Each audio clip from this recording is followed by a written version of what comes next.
Welcome to Cisco Live Barcelona, the Master Series. My name is Tim Szigeti, and this morning I'm here to discuss how to present at the elite level. Almost every one of us that attends a conference like Cisco Live has to engage and deliver technical presentations. Perhaps it's just once in a while, perhaps it's every single day. How can we deliver these effectively, achieve outcomes, and have fun doing it? That's what this session is all about. At any given Cisco Live, we have about 500 to 1,000 speakers. And each one of them are delivering technology breakout sessions or tutorials or labs or all these sessions. And every single one of these speakers is dying, maybe even sometimes willing to kill for this one coveted prize, to walk away, to go home with this trophy. Yes, look at it in all its magnificence and glory. It's a Cisco Live Distinguished Speaker pin. It's about as cheap an item as you could possibly manufacture. There's no monetary award that comes with it, but yet this is just the holy grail that all speakers want to get out of a Cisco Live. So what is this all about? Well, Cisco has actually achieved a master stroke of motivational psychology by introducing in 2013 the Cisco Live Distinguished Speaker program. And basically, who decides who gets to have one of these pins and become a distinguished speaker? You do, the Cisco Live audience. See, every time you attend a session, you fill out surveys. And in that surveys, you're asked two questions. Well, actually several questions, but two that relate directly to the speaker. One, did he know what he was talking about? That is, his subject matter expertise. And two, how well did he convey that information? He or she convey that information to me. That is presentation skills. So what does it take to become a distinguished speaker? What's the score that you have to achieve? Because you rate us on a scale of 1 to 5. What kind of scores does somebody have to achieve to get that coveted pin? Well, they vary from show to show, depending on the ratings that you provide. The bar can be very high. For example, about a year and a half ago, I was presenting at Cisco Live Australia, and for presentation skills and subject matter skills, you could see the scores here. They're quite high. When compiling the overall score, they average these two together. The average of these two scores, 4.895. Expressed as a percent, that's pretty high. That's nearly 98%. And I thought, oh, right, I'm pretty sure I got this one in the bag. And then I got this disappointing email saying, oh, you just missed it. The cutoff for the top 10% scores that would earn you a Cisco Live Distinguished Speaker badge was 4.9. 4.9. It's a high bar to reach. So it's a very impressive achievement for any Cisco speaker to achieve. However, if you've achieved this at 5 or more Cisco Live conferences, you get inducted into what's called the Cisco Live Hall of Fame. Your name goes up on our website, and also your name goes on a plaque that's displayed in the speaker room. And so it's just the recognition just fuels the speakers. We're very competitive. We're very highly achieving people. We really want to go after these, and so it just fuels us to keep putting our best into these sessions. If you achieve Cisco Live Distinguished Speaker status 10 times, 10 different Cisco Live conferences, then you get invited to a very rare club called the Cisco Live Distinguished Speaker Hall of Fame Elite. Over the years, of all the thousands of speakers that we have, since this program was introduced, only 14 individuals have ever achieved this designation. And you'll see their faces on the website that's listed here. I'm very proud and humbled to be included in this company, and I'm just in awe of some of these speakers. And if you really want to be a good speaker, attend one of their sessions. Even if it's not the technology interest that maybe is your primary focus, you could learn an awful lot about presenting by attending their sessions or viewing their sessions at ciscolive.com. So that's why I've been invited today to share what has worked for me to achieve this status, but with the focus of saying, look, this can work for anyone. This isn't about tips and tricks like knowing a little hack in PowerPoint, but really it requires a lot of work, a lot of ongoing, persistent effort, And that's what I want to share with anyone who's really interested into elevating their technical presentation skills to get to this level. That's my goal today. So let's get into it. Where do you start by becoming a distinguished speaker? Well, it's not even about developing first your message and what you're going to say, but it's rather developing that art of listening. For instance, do you know your audience? Are they technical? Are they business decision makers? Is this a pre-sales or a post-sales conversation? If they're technical, what's their level of technical depth? Are they just new to this given technology that you're going to talk about? Or do they want to go down the rabbit hole with you as far as you possibly can take them? That's really important to know up front. Sometimes people come and they'll present a technical session, and they'll present it at Cisco Live, they'll present a technical session as if it was a sales pitch to a customer that hasn't yet, bought into the technology. But most of the audience at a Cisco Live technical breakout is here because they are a Cisco customer already and they're looking to implement. So if you get that wrong, you could just lose your audience right from the start. So it's really important to know your audience first and foremost. And don't be afraid to ask. One of the best ways you can do this is by coming early and by engaging, introducing yourself to some members of your audience, asking what are their expectations from this given session so that you can tailor and focus on the points that are of most interest to the specifics of what your audience is looking to get out of the session. If you're not able to come early and you're part of maybe a series of speakers, then before you get up, it might be advantageous to check in with the host or somebody that's been there already and get a sense of the conversation so far. Was there maybe some objections or maybe some challenges that were unique and of concern, and therefore do you want to focus on those problem areas more so and adapt and tailor your message and your session to the needs of your audience? So really start with knowing your audience. Before you even start crafting the message, know who is it I'm going to be speaking to so I know all of these things and I can organize my material appropriately. Now let's look at the message itself, the core message. How should you start putting that together? Where do you begin? Start with why. The single biggest recommendation I can offer you, if you haven't already, watch this video by Simon Sinek. It's in the TED Talks Top 25. I think it's the number 4 overall session. More people have viewed this session than live in this country of Spain where we happen to be. That's how influential this very simple presentation, without even PowerPoint, but Simon Sinek presents on how to organize your key points to really be of influence, to be inspiring in how you deliver your message. You always start with why. Sometimes as engineers, we're so excited about our technology, we start detailing, oh, this is how my technology works, this is the architecture, and this is how, and configure all the technical weeds. But unless you have conveyed clearly to your audience why this is helpful to them, how this will benefit them or make their lives easier or solve a problem for them, whatever the case may be, then what interest do they have into listening to you go into deep in the technology? You have to clearly convey why this is of importance to your audience before you're going to gain their attention and then can proceed to the details of what it is you're trying to present.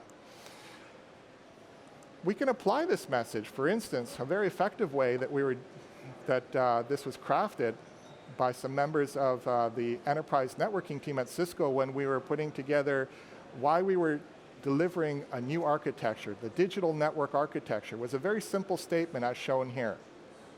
Transform our customers' business through powerful yet simple networks.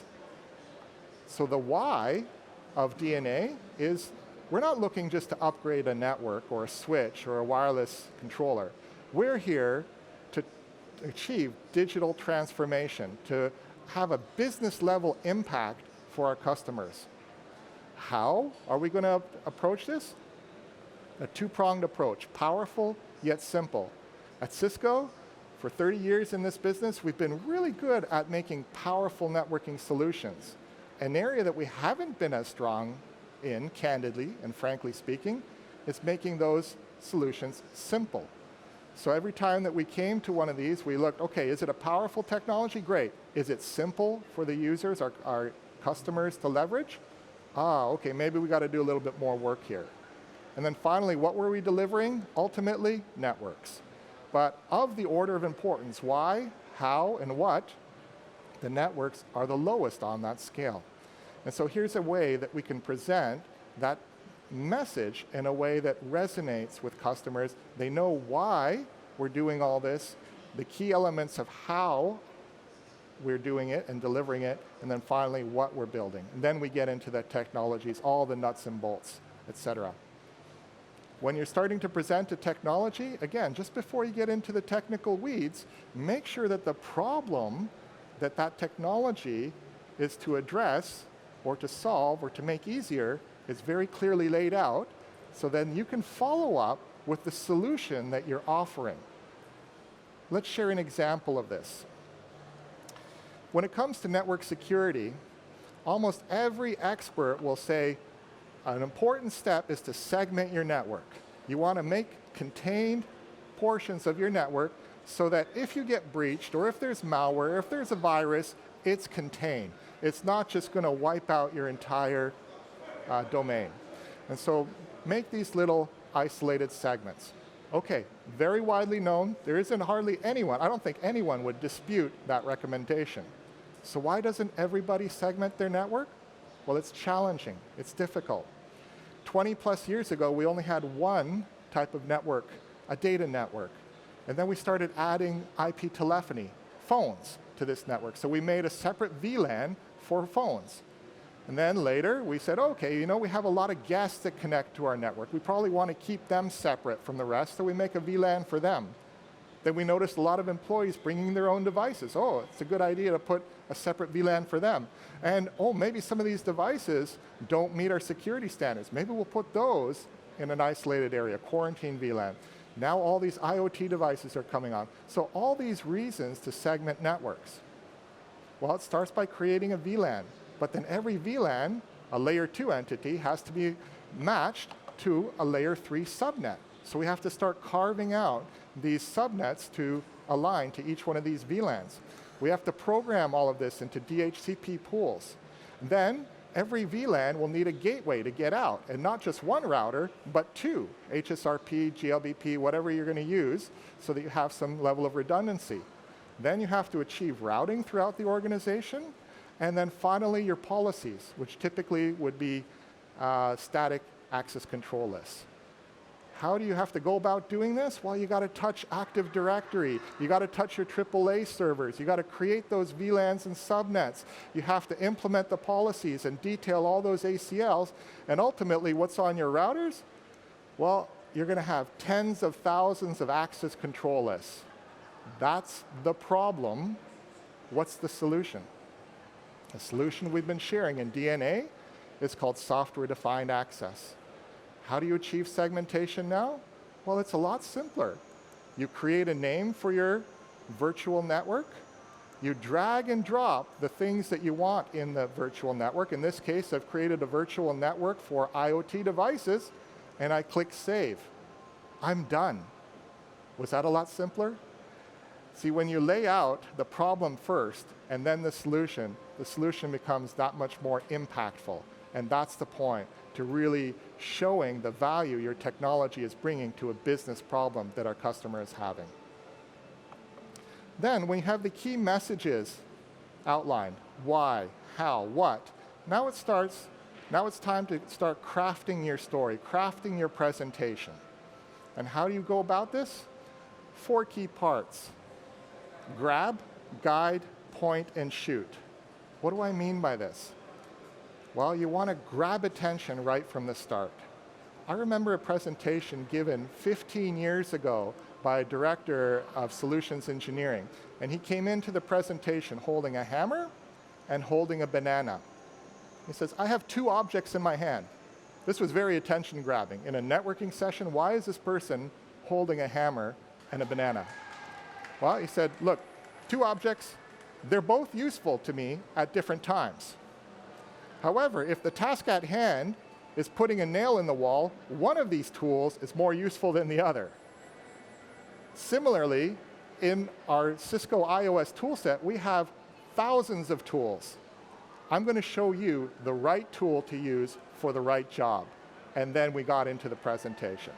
So grabbing attention by something that's not even related to networking is a very effective way to do this. But however you do it, just remember to start with grabbing that attention of your audience. That's a fundamental first step. You don't want to lose them. And if you really want to prepare and memorize 2 parts of your presentation well, memorize your introduction and memorize your conclusion when you wrap it up and put a pretty bow on it.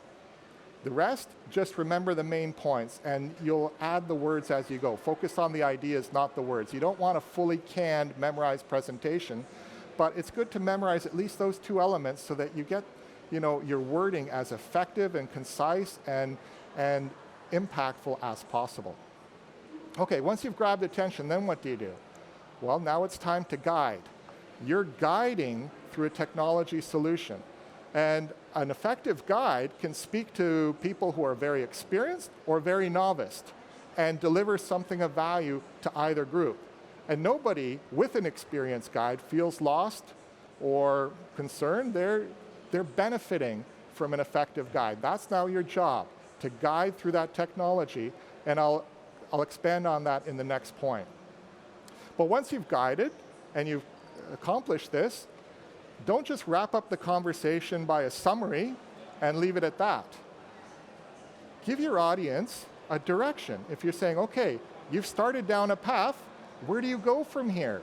This is your single most effective opportunity to extend influence. If your audience has stayed with you to the end, likely you shared something of value with them. And this is your most potent point to affect an outcome. So be sure you take advantage of that opportunity. Point them to the next step. Where do you go from here? And then inspire them to take that next step. So point and shoot. Make sure that you tell them where to go and then inspire them to do just that. Okay, so then after this, I really want to focus in now on the guiding part. How do you become an effective guide? Well, one of the most important things here is to make the complex simple. And this is actually quite challenging. We deal with a lot of complex technology.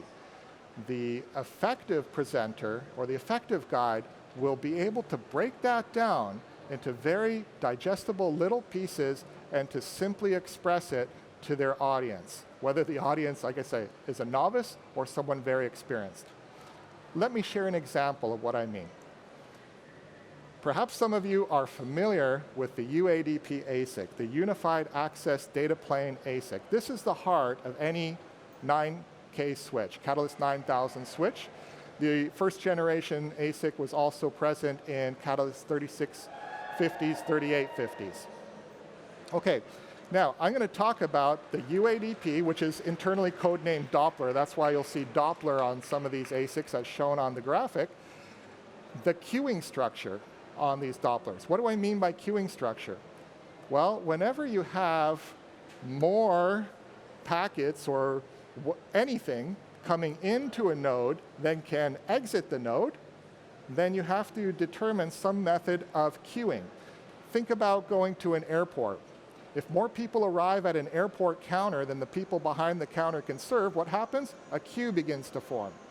And there can be a queue for the economy people, where myself and all Cisco employees will be checking in. And then there'll also be maybe queues for business class or first class, and they'll get a different treatment. It's the same way in networking. So in this hardware, this is a queuing structure. All Catalyst hardware has a queuing structure that comprises of P's and Q's and T's. What am I going through this for? I'm going through this for, again, as an example of conveying a very complex concept, and I want to do it as simply as possible so that you can gain insight regardless of your technical background. Maybe you couldn't care less about queuing structures, but hopefully you'll understand what we mean by this queuing structure in just about a minute's time. So we have a number of P's, Q's, and T's. The number of P's say how many strict priority queues I have. the business class or the first class queues. And then we have a determined number of non-priority queues. And we can allocate bandwidth. Say, hey, 30% to this queue, 20% to that queue, 50% for the other one, whatever the case may be. And we'll talk about thresholds in a moment. Let's just pause that for a second. How do queues work? Well, you allocate the bandwidth percentages of how these queues are serviced. But then if any traffic appears in a priority queue, well, the scheduling from these non-priority queues is completely interrupted, completely halted until the priority queue is fully serviced. Make sense so far? Okay, let's now look at thresholds. Thresholds deal with, if my queues are filling to capacity, how do I ensure that there's always a little bit of room left in case something important arrives later on? In this case, I have packets marked to different colors. Green is good packets, the most relevant packets. Yellow, it's maybe important applications, maybe not. Red, I know for a fact these are not important to my business. Maybe they're YouTube cat videos or something like that, or Netflix. These packets come in, and then at a certain point, I buffer them, but when I reach a threshold, I start throwing certain types of packets away so that I always have room. That's the idea behind thresholds. At a certain point, I'm no longer buffering red packets. At another point, I'm no longer buffering red or yellow packets. That's all thresholds are all about. That way I can make sure green packets, the most important information, is always captured and carried and transmitted. Okay, now on the Doppler ASIC, the queuing structure is 2P, 6Q, 3T. So there's two priority queues. One is intended for video, real-time video applications, like telepresence, and the other is intended for voice. Either priority queue can interrupt the scheduling of all the non-priority queues. PQ, in turn, can only ever be interrupted by PQ1. That's it. Do you understand 2P, 6Q, 3T queuing? Hopefully you do. But making these slides that illustrate these concepts takes a lot of work. If you look behind the scenes at the kind of animations that an engineer might have to put the effort into crafting in order to simply convey a very complex concept, it takes a lot of time. It takes a lot of effort. And that's okay. That's a key to being a good technical speaker. Take that complexity and you take it on and keep that behind the scenes so that whatever you present to your audience is as simple to absorb as possible. It's a challenge. It takes time. It takes effort. But nobody asks you how long it took for you to make a slide. That's not what's important. The only thing that's important is that your audience gets the point. Then, once you've put your entire deck and slides together, then it's time to prepare. There's no shortcuts here. You prepare at every level. You prepare how you're going to make your points as soon as you know that you're going to do this presentation. And you do it in your spare time, like when you're walking or driving or in the shower, whatever the case may be, you're continually thinking about it. How can I express this effectively? How can I make that point? What illustrations can I have? What anecdotes can I share? Then, closer to the time when you're about to present, usually the evening before at the very least, make sure you present out loud and in front of a mirror. Why out loud? Why not just go through a deck and then mentally it's like, oh yeah, I got this point, I got that point. You'd be surprised that even though you know the points, the exercise of articulating them out loud, verbally, will help you make the segues clean and smooth so that you don't end up in like an Austin Powers type of situation where you're fumbling over your own words. Please allow myself to introduce myself, I think was the line. It's a very awkward line simply because you got yourself into a rat hole and you don't have a smooth way out of it. When you practice connecting all your ideas, you're filling in the words as you go, and some of these connectors, the segues, become smoother and the transitions more easier for your audience to absorb. And practicing in front of a mirror is very good too, because then it identifies maybe mannerisms. Maybe you got one particular mannerism you use a lot, or maybe you don't make a lot of audience contact and you're always looking down, always looking at your notes. That becomes evident when you look at yourself on a mirror. And then if you present at Cisco Live and there's a video after the fact, take a look at yourself on the video. It's sometimes painful to do. You may be a little bit embarrassed at times because you're like, I didn't know I did that. I didn't know I leaned this way or that. Whatever it may be, you'll learn to improve the overall posture and body language, which is a key part of communication as well. Then finally, also check where you're going to be presenting ahead of time, at least the day before. Go physically to the room.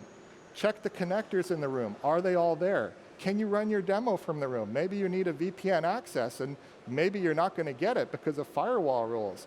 Or even something as simple as making sure if you need a bottle of water, have a bottle of water there. All of these little details, make sure they're in place so that you can focus on your presentation. One of the key points, too, is to be yourself. And this sounds ridiculously simple, but it's not necessarily so.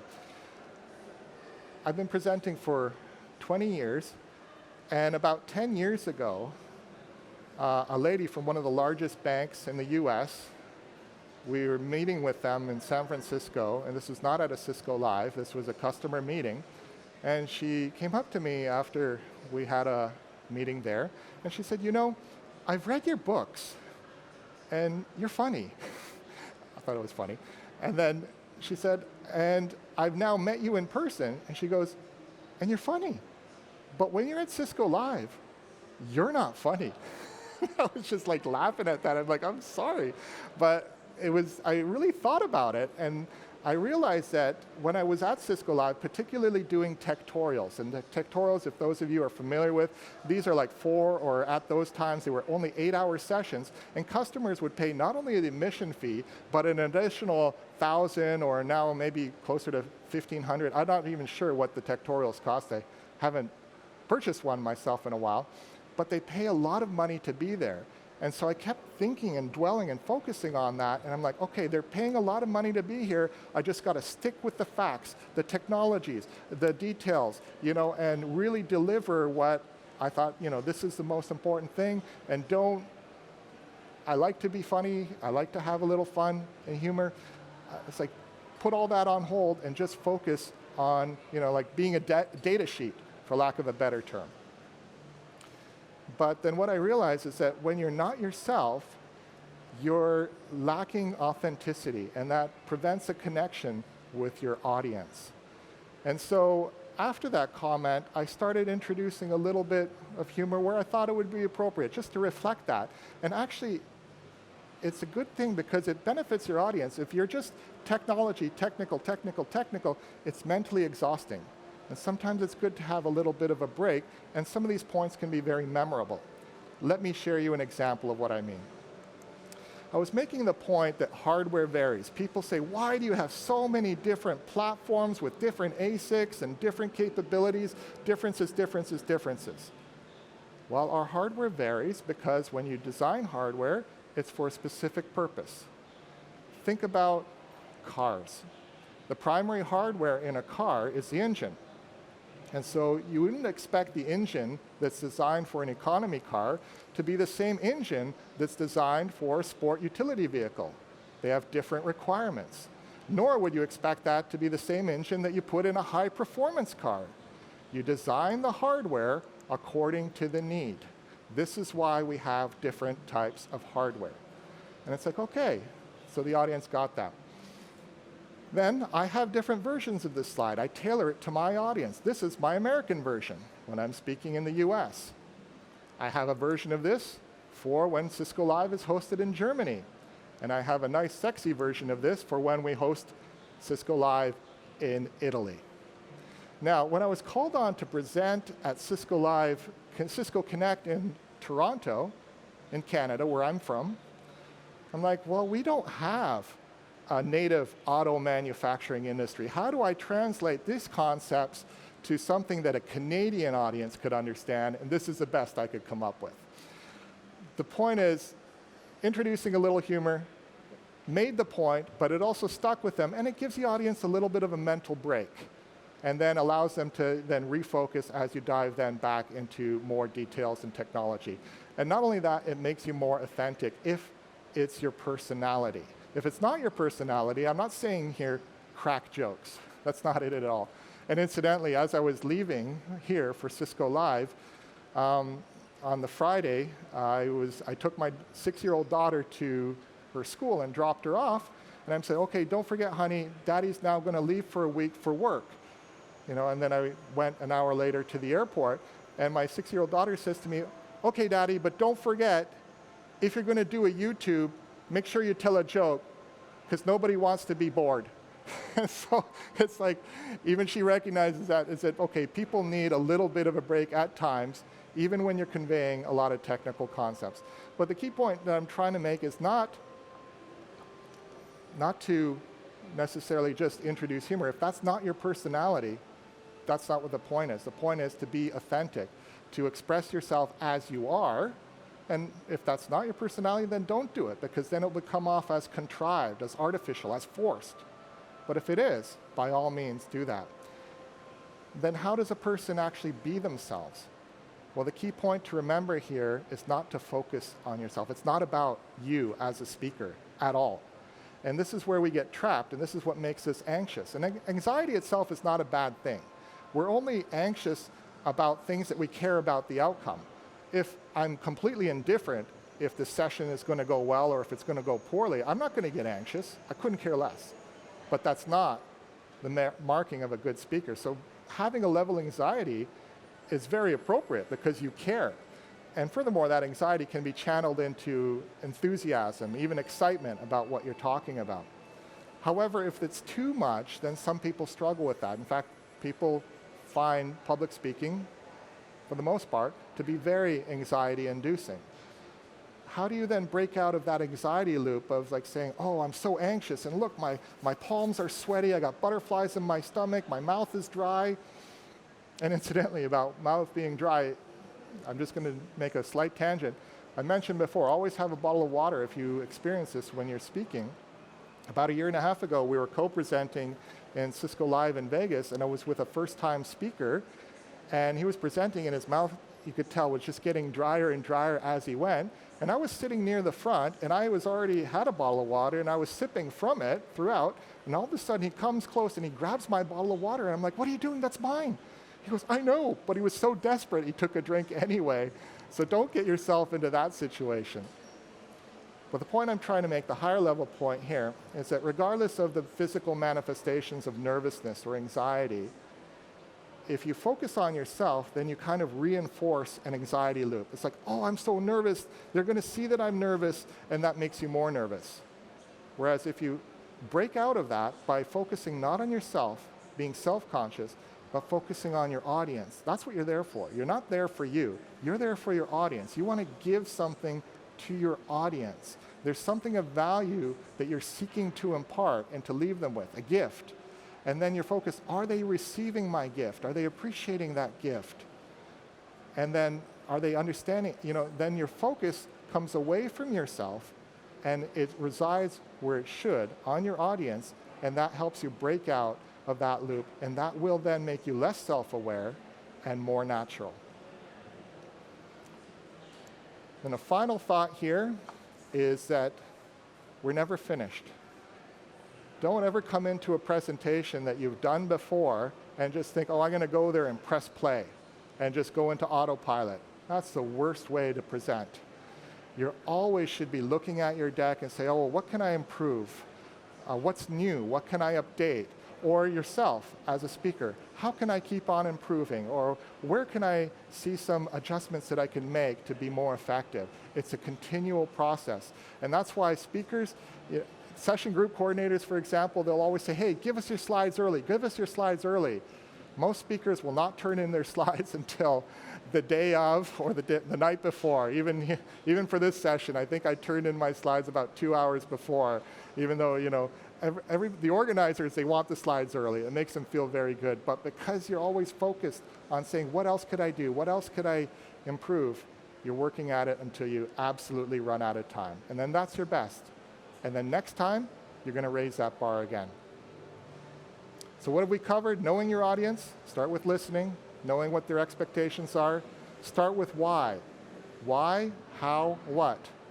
Craft the story. Grab the attention.